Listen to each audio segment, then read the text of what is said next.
opened up before LA did. And I was just trying to have a life. What up, So I was chat? just going there, and I was like, I like to gamble. Let me gamble. And like the first week, I got one, I don't know, 20K, something like this. And the casino was like, all right, cool.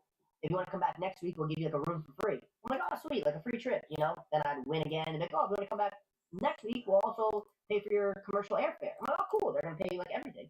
Then they're like, oh, do you want a private jet or like whatever it is? So in the beginning, I was just winning small, like 20 to 50K, basically weekly. In my second year, it was mostly six-figure wins. At roughly the 18th month mark, so like halfway through my 3 years, I had my first $1 million win, my first seven-figure win. It was I think it was either 1.125 or 1.250. I can't remember exactly my first one. I have a video of it, but whatever it was, I broke the $1 million. And that was like a huge moment for me where I realized like this is possible.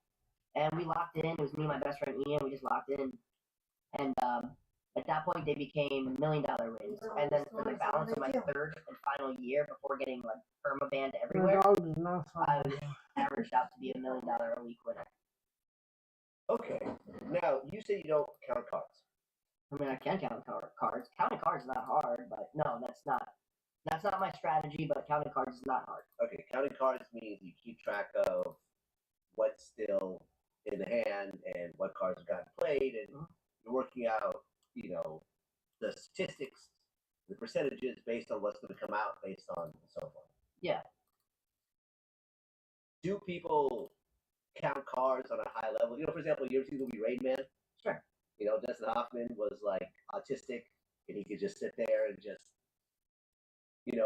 know right off the bat how to count cards, and but he can't really function normally, and eventually gets banned from the casino and so forth.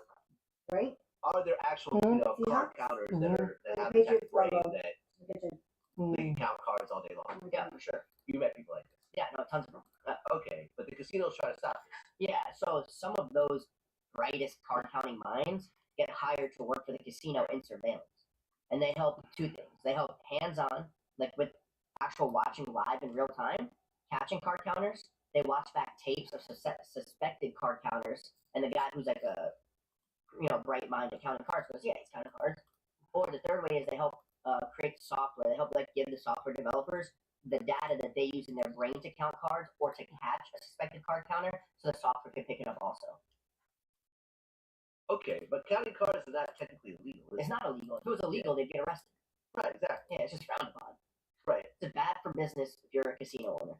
Right. Now, the casinos are corporations, but they're not public organizations, meaning that they can decide who is allowed in the casino. So if they're public companies. Yeah. But it's private property, so they're allowed to do business. Yeah, Twitch too. Right. So if they say, listen, we don't like you, you're not allowed in here, we're not going to give you a reason, you can't sue or anything else like that to get back in. Yeah, as a matter of fact, it goes so extreme. I posted this video before. I got thrown out of a casino way early in my career for having tattoos on my hands and face on camera, and they told me that was the reason. And so I just hold on, Chad. I'll be right back. What's up with this? What's your thoughts? And it was the D, by the way, or Circa, with the same owner. That's what threw me out.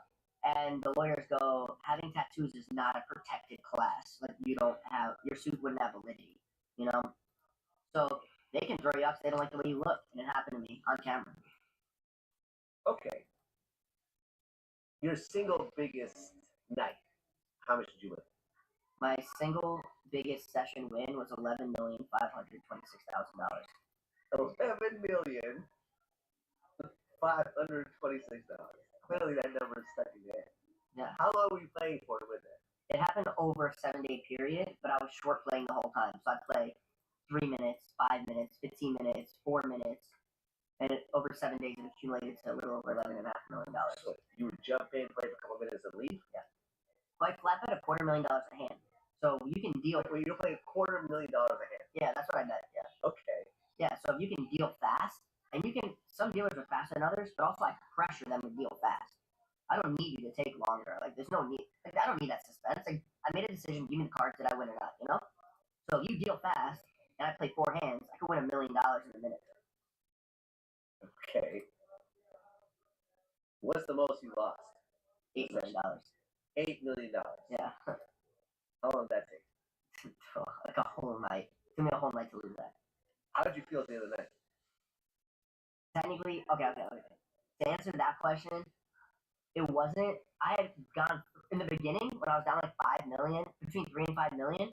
I was super angry, like naturally, you know. I was like angry and pissed off, and like the term's like on tilt. That's like the gambling term. I was just like pissed. Then when I lost more than that, I was just confused. I go, there's no way. It would have to be a mathematical anomaly for me to lose this many hands in a row without winning. It's impossible, improbable. I go, they're cheating. The only realistic answer. Because you cannot, bro, you can either be banker or player. You only have two options. It's always going to be one of them. Unless it's a tie, it's not really relevant. But basically, it's always going to be one of them. To lose that many hands in a row without winning one, a guy who's never played in his life is going to do better than, you know, 0 hands won. So I'm being cheated. I get it. And so I bought in for my last million. And when I figured out how they cheated, I figured it out. And I ended up winning 9 million. It took me 45 minutes. So I won my money back plus $1 million. How were they cheating? I don't want to say exactly. Roughly, you could kind of say without being specific. It was How they cheated you out of $8 million. That's a huge amount of money. It was